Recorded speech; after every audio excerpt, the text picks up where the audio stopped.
Jericho Rosales at Janine Gutierrez, tinanghal na it couple ng Tatler Magazine sa taong 2025.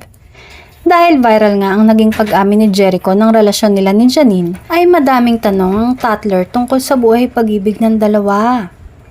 Maraming katanungan ng publiko patungkol sa relasyon nila at sa episode na yon ay nasagot ang ilan sa mga katanungan. Ibinahagi ni na Janine at Jericho na mas gusto nilang gawing private ang kanilang relasyon. Ito ang isa sa mga natutunan nila as a couple. Keep things in private. At the end of the day, your relationship is between you and your partner, saad ni Janine. Pagsang-ayon naman ng aktor, we are aligned on how much to share. There's no pressure.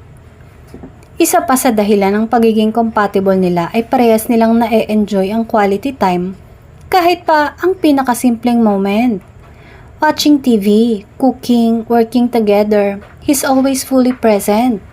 Ayon kay Janine na ang tinutukoy ay si Jericho.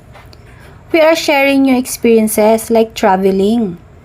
At ang pinaka-sweet pa ay nakuha ni Echo ang kiliti ni Janine dahil mahilig din ang aktor sa aso. He loves my family and my dog, saad pa ng dalaga.